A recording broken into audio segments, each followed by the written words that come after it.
Olá, bom dia, ou boa tarde, ou boa noite. Enfim, não sei quando esse vídeo vai chegar até você.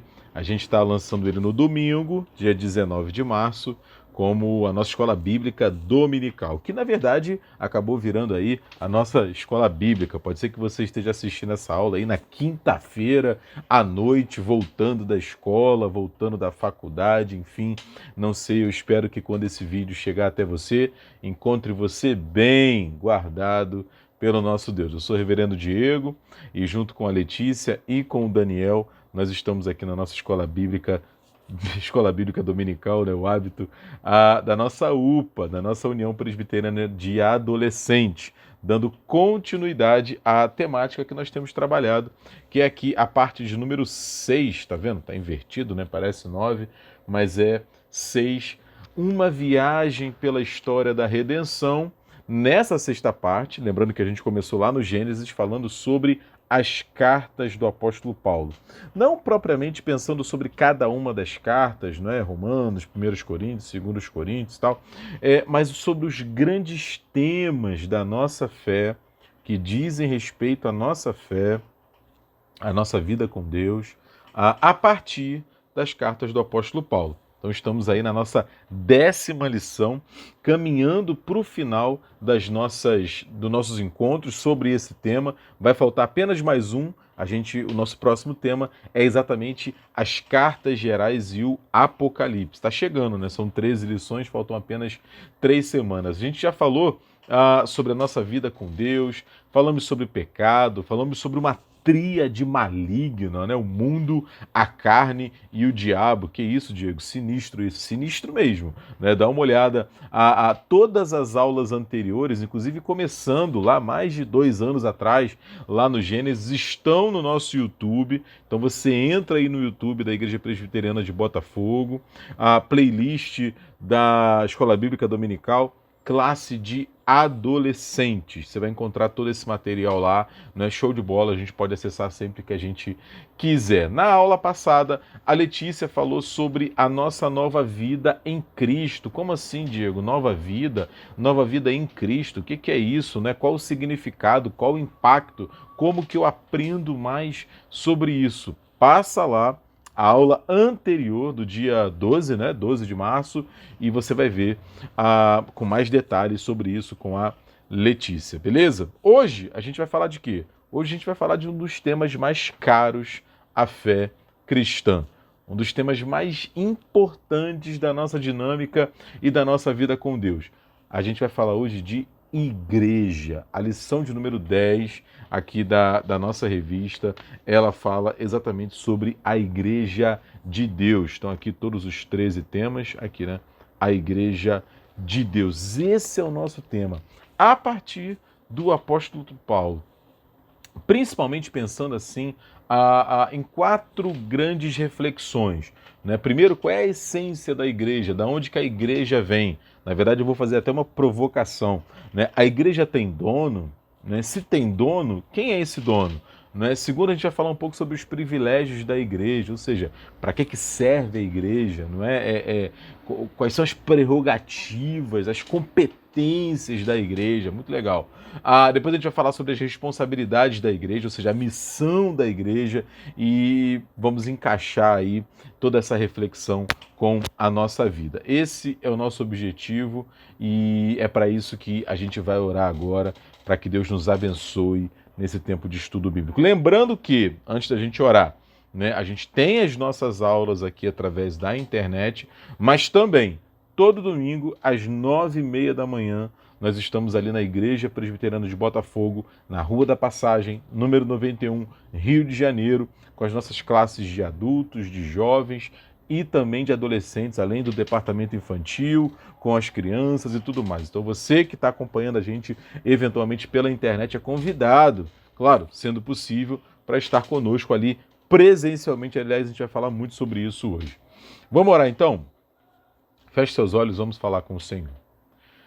Obrigado, Pai, por esse tempo que o Senhor nos concede para aqui, Senhor, através da tecnologia, aprendermos mais sobre o Senhor e sobre a Tua palavra. Fala ao nosso coração, Pai. Nos abençoe, ainda mais sobre esse tema tão importante para a nossa vida, que é a igreja, que é tua, Senhor. Ah, Deus, ouve a gente agora, Pai, em nome de Jesus. Amém, Senhor. Amém. Beleza? Vamos lá. O texto que vai guiar a gente, você que está aqui acostumado com as nossas aulas, sabe que eu estou aqui com as minhas 78 laudas, né, para me ajudar aqui nas nossas aulas, então eu já estou com o texto ali.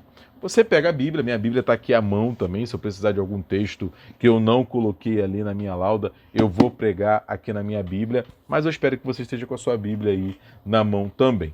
1 Timóteo, capítulo 3, versículos 14 e 15. Primeira carta de Paulo a Timóteo. Paulo diz assim: escrevo-te estas coisas, Timóteo, né? Esperando em ver-te em breve. Ou seja, Paulo está escrevendo uma carta na esperança, na expectativa de, em breve, estar junto com Timóteo, frente a frente com Timóteo, que sempre é muito melhor, né? Para que, se eu tardar, ou seja, se eu demorar, se alguma coisa acontecer e eu não conseguir chegar, você fique ciente, Timóteo, de como você deve proceder, se comportar, agir, atuar na casa de Deus. Que casa de Deus é essa? Ele fala, né? Que é a igreja do Deus vivo, coluna e baluarte da verdade. Puxa vida, o que o Paulo está dizendo aqui, né? Assim, primeiro, de forma muito objetiva, nesse texto aqui que nos orienta, nos guia, assim, nos bota na direção, ele está ensinando para a gente, e ele vai falar, obviamente, não só aqui, na verdade, é uma longa reflexão do apóstolo Paulo, começando lá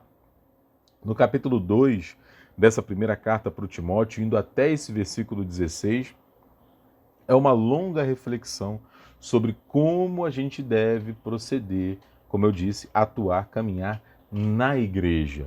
Né? É por isso que ele termina, na verdade, ele está terminando essa parte, aí no versículo 16, dizendo, ó, tudo isso que eu escrevi antes, Timóteo, é para que você e o pessoal aí da igreja de Éfeso, né, que é a igreja que o Timóteo pastoreava, saiba como se comportar, como viver, como andar, como agir, né, como fazer parte da igreja, porque tinha sim, é claro, né, tinha regra, tinha uma maneira, tinha um jeito de andar.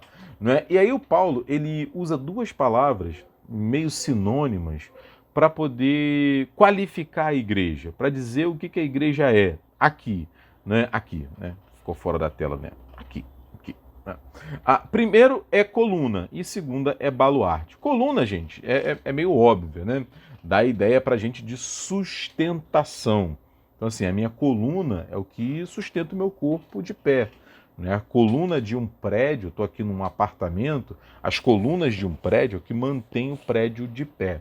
Então Paulo está falando que a igreja é uma coluna, né? É um sustentáculo, é uma base, né? É um fundamento de quê? Da verdade. Não é da verdade, a verdade que é a palavra de Deus. Ou seja, através da igreja, através de mim, de você que fazemos parte da igreja e buscamos sempre conhecer mais a Deus e a sua palavra, essa verdade vai sendo sustentada. A verdade de Deus, legal demais, né? E não apenas a coluna, né, mas também um baluarte. Como eu falei, é um sinônimo, né? Pode ser um sinônimo. Pode ser traduzido a palavra grega aqui para baluarte como alicerce, sustentáculo, base. Né? Só que é o seguinte, poxa, Diego, não é a mesma coisa que coluna? É similar, é parecido, porque o Paulo usa aqui nessa carta uma outra palavra diferente da palavra que ele usou anteriormente para falar de coluna. Né? É igual amor, você vai se lembrar, né? Amor no grego tem várias palavras, né? Tem um amor que é ágape, tem um amor que é filéu, tem um amor que é eros, né? Cada amor tem um sentido, tem um significado. Aqui não é diferente, são duas palavras diferentes que dão ideias similares. Né? A palavra baluarte, ela traz para a gente uma ideia mais assim de sustentação no sentido de permanência, né? De estabilidade. Né? O que isso quer dizer? Pode ser que, à luz dessa aula, falando sobre igreja, você esteja se perguntando, mas Diego, igreja é mesmo importante? Né? Diego, eu tenho mesmo que fazer parte da igreja, eu não posso ficar aqui na minha casa, no YouTube, aqui na televisão, com a minha família e tal, e a gente ora, ouve, vê o estudo bíblico. Pô, dá para participar de tudo. A gente participa do culto, assiste a escola dominical. Pô, tá bom, cara, não dá para ser não. O Paulo, à luz desse texto, ele certamente poderia responder assim. Por exemplo, peraí, João, peraí, Maria, peraí, Pedro, peraí, Tiago, olha só. A igreja é importante porque, obviamente, né, quando ela se mantém fiel à palavra de Deus, ela é um sustentáculo dessa verdade. Não é? Ela é base, ela é alicerce, ela é fundamento para a verdade de Deus. Ou seja, ela se torna um ponto de referência. Sabe quando você quer ir para algum lugar e não sabe muito bem, e aí a pessoa fala, olha, na rua João Pessoa, número 34, que fica ao lado da prefeitura. Então a prefeitura é uma referência. Uma referência, você não quer chegar na prefeitura, você quer chegar naquele lugar que é perto da prefeitura, só que a prefeitura se torna uma referência. Pois bem, a igreja, ela não é Deus, né? Ela não é a pessoa de Deus, mas ela é uma referência para a gente encontrar, ouvir, aprender sobre Deus e sobre a sua palavra. Nesse sentido que ela é uma coluna. Então, assim, ela é importante. A gente precisa da igreja porque a igreja ela é essa referência para Deus e para a sua palavra. E não apenas essa ideia como coluna, né, de sustentáculo, de alicerce, de base, mas também como a ideia do baluarte, né, no sentido de estabilidade e de permanência. Por exemplo, né, a igreja de Botafogo ela tem 116 anos, a nossa igreja. A Igreja Presbiteriana do Brasil tem 162 anos. Então, assim, é muito tempo. A Igreja de Cristo ao redor do mundo, né, metodista, batista, congregacional, e tantas outras igrejas, tem muito tempo. Né, tem muito tempo. Acabam se tornando igreja anglicana, tantas outras igrejas cristãs ao redor do mundo, né, tantas outras tradições cristãs, né, acabam se tornando essa referência de permanência, de estabilidade. É um porto seguro.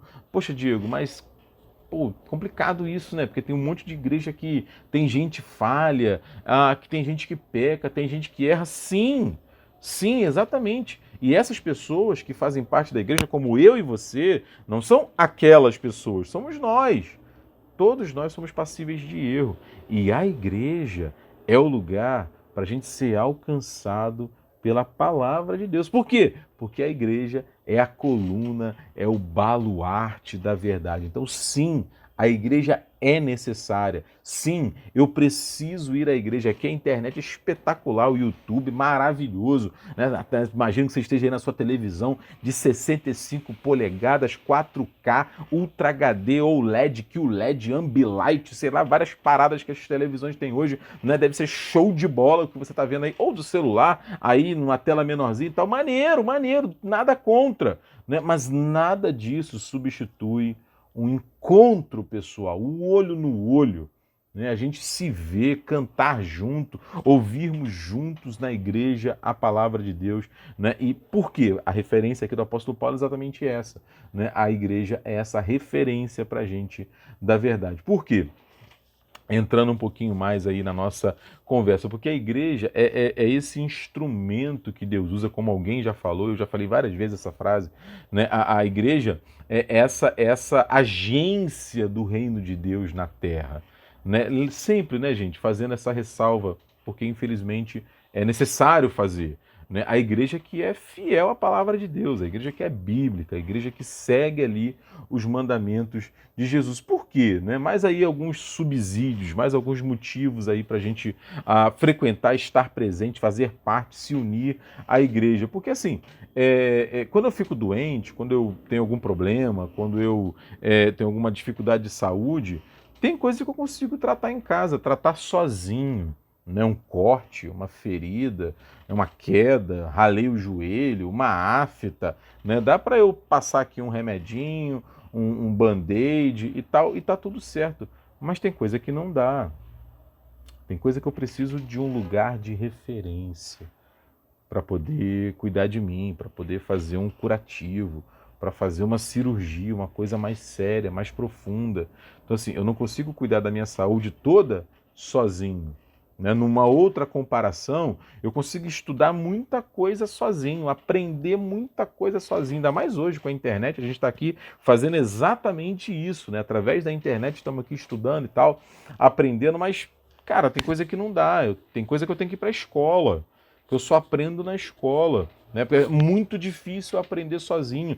Eu preciso de uma faculdade. Imagina, você vai ser médico, 6 anos de graduação. Você vai ser advogado, 5 anos de graduação. Você vai ser, sei lá, contador, né? Ciências contábeis, 4 anos de formação. Outros cursos de ensino superior, 2 anos, 3 anos. Aí depois tem a galera que vai para o mestrado, para o doutorado. Por quê? Porque sozinho é muito difícil aprender essas coisas que essas instituições ensinam para a gente. Então, assim, mal comparando, guardadas as devidas proporções, a igreja é assim também. Poxa, Diego, eu tenho Bíblia no celular, tenho Bíblia em casa também, preciso da igreja? Precisa, irmão.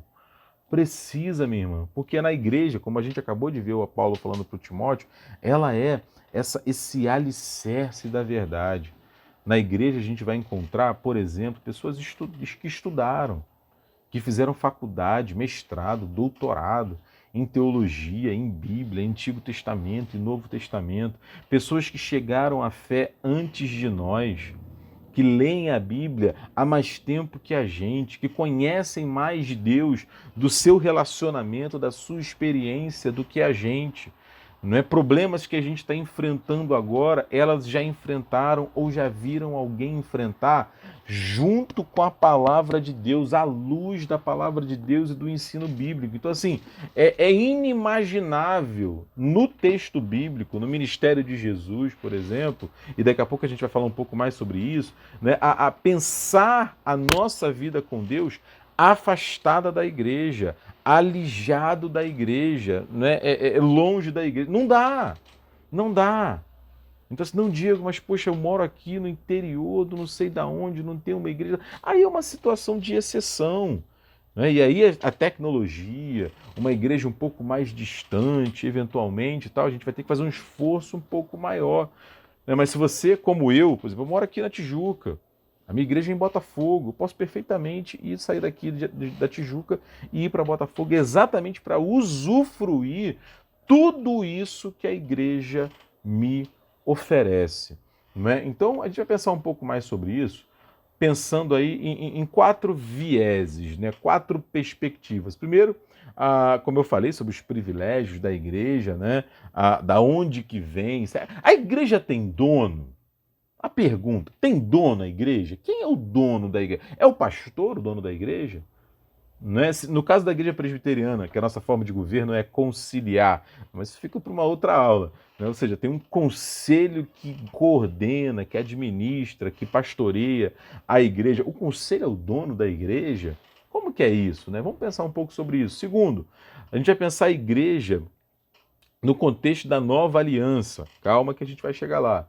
Né? Terceiro, a igreja como corpo de Cristo, ou seja, a essência da igreja, como que se forma a igreja. E aqui é um motivo assim imprescindível para a gente fazer parte da igreja. A igreja é um corpo cujo cabeça é Jesus Cristo. E aí a gente vai terminar com a missão da igreja, beleza? Vamos lá então. Primeiro, né, essa provocação aí que eu coloquei para mim e para você. A igreja tem dono? Mas quem é o dono da igreja? Se é que ela tem dono. Né? Então, assim, primeiro a gente precisa pensar, porque lembrando que a gente está pensando à luz das cartas do apóstolo Paulo. E aí é muito legal porque a maioria absoluta, são 13 cartas, perdão, do apóstolo Paulo, ele escreve pensando em igrejas, para cuidar de igrejas, para tratar de problemas e agradecer de bênçãos, de bons exemplos de igrejas. Ou seja, toda a teologia do apóstolo Paulo, inclusive as cartas que não são direcionadas para a igreja, igrejas, né, que são direcionadas para pessoas, que são as cartas para Timóteo, que são 2, né, e a carta ao Tito, são as chamadas cartas pastorais, porque o Tito e o Timóteo eram pastores ali, colaboradores do apóstolo Paulo. Né? Então, assim, Mesmo estas cartas, elas tratam das questões da igreja, problemas da igreja, como eu falei. Então, assim, toda a teologia do apóstolo Paulo sobre a igreja, que aí os mais entendidos, né, vão chamar de eclesiologia, ou seja, o estudo sobre a eclesia, né, sabe que biologia é o estudo da vida, né, filosofia é aquele que é o amigo do conhecimento, que estuda o conhecimento, não é? A teologia, o estudo sobre Deus, eclesiologia, o estudo sobre a igreja. Toda a eclesiologia, melhor dizendo, toda a teologia do apóstolo Paulo é feita no contexto da eclesiologia, ou seja, o Paulo faz teologia para a igreja, né? Ele vai fazer teologia para a igreja. É muito legal isso, né?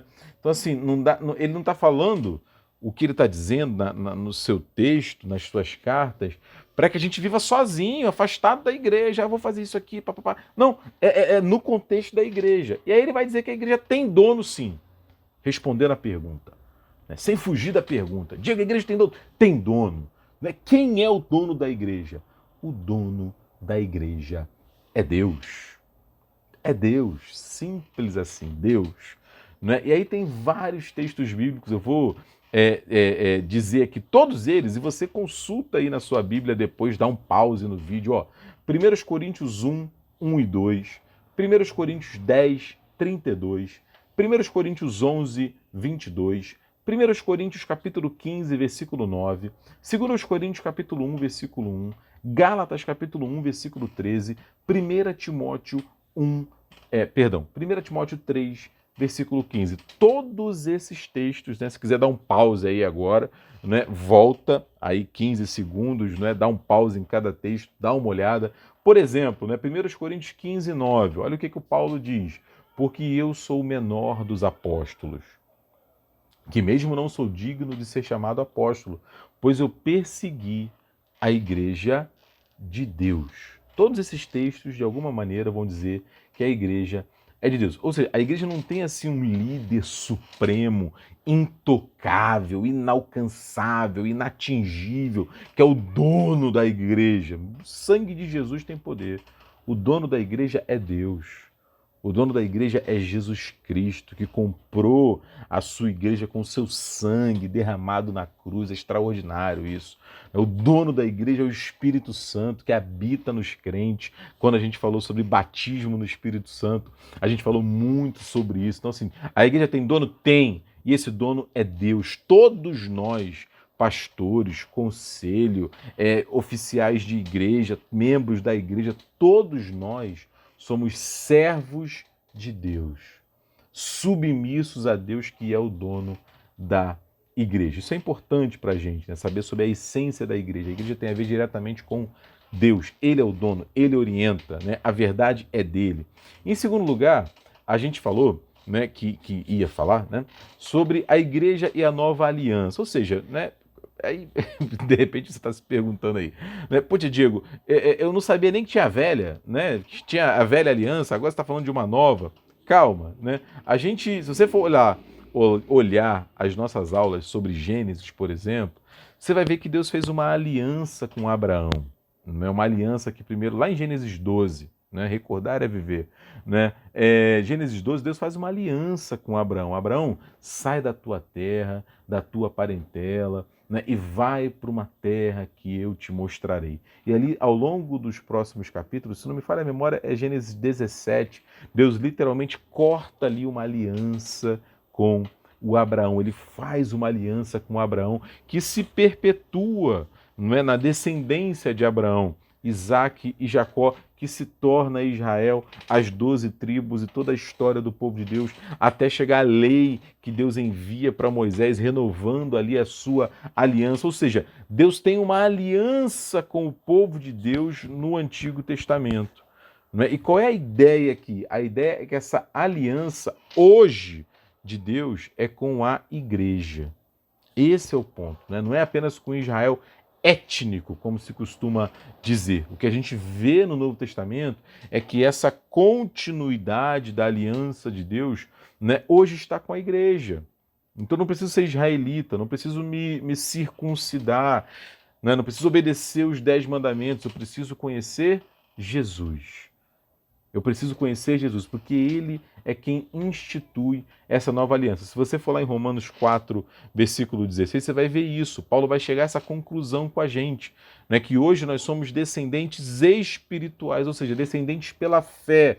Né? Não é que no meu DNA, aqui de carioca, né? De minha mãe baiana, meu pai carioca, meus avós por parte paterna baianos, meus avós por parte materna lá do Rio Grande do Norte, né? Meu avô de Mossoró, né? E minha avó de Cerro Corá, ou meu avô de Cerro Corá e minha avó de Mossoró, não lembro agora, né? Assim, não tenho raízes judaicas, é isso que eu estou querendo dizer, mas a minha descendência de Abraão, ela é pela fé. Esse é o ponto aqui legal. Então, assim, Deus, ele faz a sua aliança comigo pela fé que ele põe no meu coração. E aí sim, né, é por causa de Cristo, por causa do sacrifício de Jesus. Olha o que o Paulo diz diretamente sobre isso, não é em Gálatas 3:29. Gálatas 3:29, Paulo diz assim: "E vocês são de Cristo.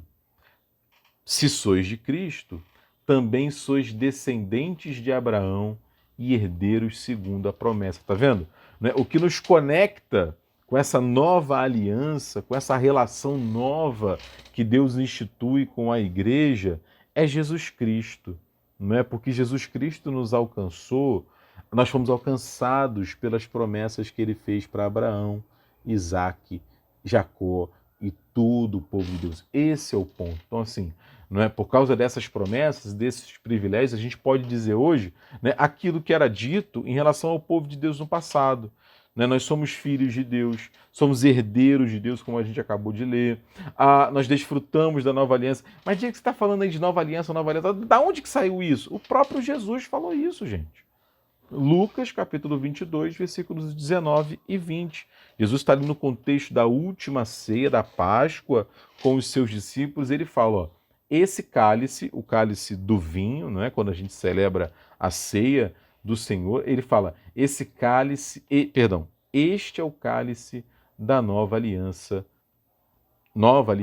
no meu sangue derramado em favor de nós. Então, assim, é muito legal, né, ver essa conexão. E aí tem um texto do Jeremias, que eu não vou ler aqui, a gente já está chegando quase meia hora de aula, não é? Mas eu recomendo demais que você leia, porque o Jeremias, ele recebe de Deus a revelação dessa nova aliança que Deus firmaria com o seu povo. É o texto de Jeremias, capítulo 31, versículos de 31 a 34, é um texto muito bonito, muito poético, que Deus fala que a sua aliança não vai ser mais escrita na pedra, numa referência aos 10 mandamentos, mas vai ser escrita no nosso coração. É muito bonito isso e abençoa muito a nossa vida. Né? Então, assim, a igreja é de Deus, Deus tem uma aliança com a igreja, que é a continuação daquela aliança que ele tinha no passado, né? E a gente vai ver num outro contexto que ele ainda mantém com o seu povo ao longo da história, né? Mas em terceiro lugar, né? E aqui assim, então assim, eu tenho que ir para a igreja e eu tenho que fazer parte da igreja, por quê? Porque a igreja é de Deus. Né? Foi Deus que fundou a igreja, foi Jesus Cristo que fundou a igreja a partir do seu sangue. Né? A igreja é a continuação, é herdeira da nova aliança na continuação da relação de Deus com o seu povo. Em terceiro lugar, a igreja é o corpo de Cristo, gente. A igreja é o corpo de Cristo. Né? Qual é o texto que fala isso? São vários textos. Por exemplo, Romanos capítulo 12, versículos 4 e 5. Olha só o que ele fala. Né? Porque assim como num só corpo temos muitos membros, mas nem todos os membros têm a mesma função, assim também nós, conquanto muitos, somos um só corpo em Cristo e membros uns dos outros. É muito legal essa analogia. Essa analogia de Jesus, de nós como corpo de Cristo, né? Em outro texto, Paulo vai dizer que Jesus é o cabeça do corpo. Ela tem duas implicações, tem várias, mas duas implicações assim essenciais. A primeira fala da nossa conexão espiritual com Jesus. Né? Gente, por favor, né? Se arrancar minha cabeça, acabou, eu morri, não tem mais corpo. Né? Uma cabeça sozinha não é um corpo. Um corpo sozinho, sem cabeça, também não é um corpo. Não é um corpo, é uma cabeça conectada com o restante do corpo. Então, assim, nós temos uma conexão, essa analogia do Paulo é fantástica, né? Nós temos uma conexão espiritual com Jesus, de modo que ele é o nosso cabeça. Como assim, Diego? Ele é o nosso guia. É ele quem nos orienta, assim como o nosso cérebro comanda, não é, o que a gente vai fazer, a gente vai respirar, o nosso pulmão vai funcionar, o coração vai bater, eu vou falar, os meus olhos vão ver, os meus ouvidos vão ouvir, as minhas mãos vão se mexer, né? Assim Cristo, como nosso cabeça, nos guia, nos orienta, nos dirige. Então, em primeiro lugar, quando Paulo fala de Cristo como cabeça da igreja, ele está falando da nossa conexão com Jesus, que é espiritual, né? Mas, em segundo lugar, ele fala também da nossa conexão uns com os outros. Percebeu o que ele falou aqui? Né? Em 1 Coríntios 12, ele vai ser ainda mais exaustivo, falando da importância e da relação de todos os membros. Vale muito a pena você ler esse texto, 1 Coríntios 12, de 14 a 20. O dedão é mais importante que o dedo mindinho? O braço é mais importante que a perna? Né? Sei lá, o pulmão, ele é mais importante que o rim? Os olhos são mais importantes que o nariz? Não, a gente precisa de tudo do nosso corpo.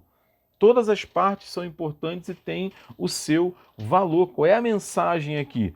Todos nós que fazemos parte da igreja somos parte uns dos outros e dependemos uns dos outros. Isso é muito legal. Todos nós juntos dependemos de Cristo, que é a nossa cabeça e a nossa direção, né? E todos nós juntos dependemos uns dos outros. Esse é um motivo extraordinário para a gente não abrir mão da igreja, para a gente fazer parte da igreja. E finalmente, caminhando aí para o final, o quarto elemento da gente é a igreja e a sua missão. Eu quero ler um texto com você.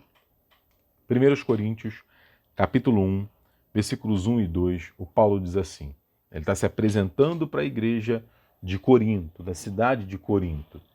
Paulo, chamado pela vontade de Deus para ser apóstolo de Jesus Cristo. Apóstolo é enviado, tá, gente? Aquele que vai em nome de, representando alguém, uma espécie de embaixador. Muito legal isso.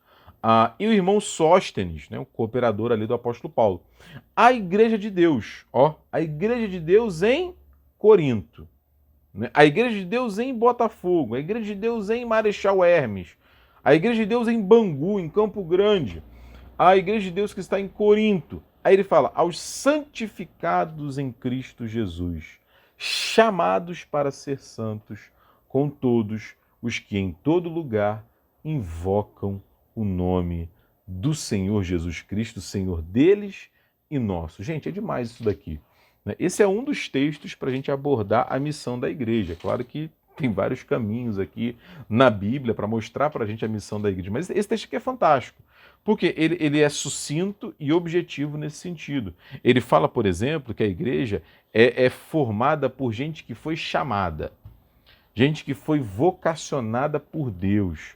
Então, assim, se Jesus está na sua vida, se o Espírito Santo habita em você, se você faz parte da igreja, meu irmão, minha irmã, você foi chamado. Você foi chamado, você foi vocacionado, você tem função, você tem propósito, você tem motivo, você tem lugar para servir, coisas para fazer, ações para realizar, dons e talentos para dispor à igreja, ao povo de Deus, para servir ao mundo, e foi Deus que te deu isso. O Paulo está falando isso. Isso é legal demais. Não é porque às vezes a gente fica meio desanimado. O que eu faço? Para onde eu vou? Não sei quem eu sou, não sei o que faço, tal. Cara, se a gente está na igreja, a gente tem propósito. A gente foi chamado. A gente foi vocacionado. Não é? Tá bom, Diego, mas para quê? Não é? É o segundo ponto aqui. Você reparou que o Paulo disse, chamados para serem santos. Chamados para serem santos. Ou seja, santo aqui é separado. Separado para quê? Para Deus, que era a mesma função, o mesmo encargo, né? A mesma missão que Israel, como povo de Deus, tinha no passado. Agora esse chamado é meu e seu, para que a gente seja santo, separado para Deus, para o serviço de Deus. E aí o Diego vai ser santo, não é, cumprindo essa e aquela função.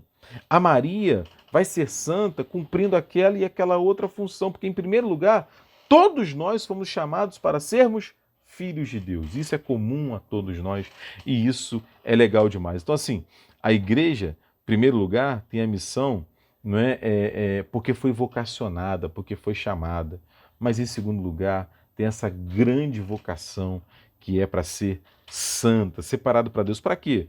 Para proclamar o evangelho, por exemplo, fazer isso aqui que a gente está falando, compartilhar essa aula, mandar para um amigo, não puxar ali um assunto e falar com alguém que, poxa, né, Diego, você faz parte da igreja, por que você faz parte da igreja? Dizer isso, cara, porque Jesus me chamou, porque ele morreu por mim, não é? Ele me chamou para poder fazer parte da igreja. Então, assim, eu quero caminhar para o final, já falei para caramba, né?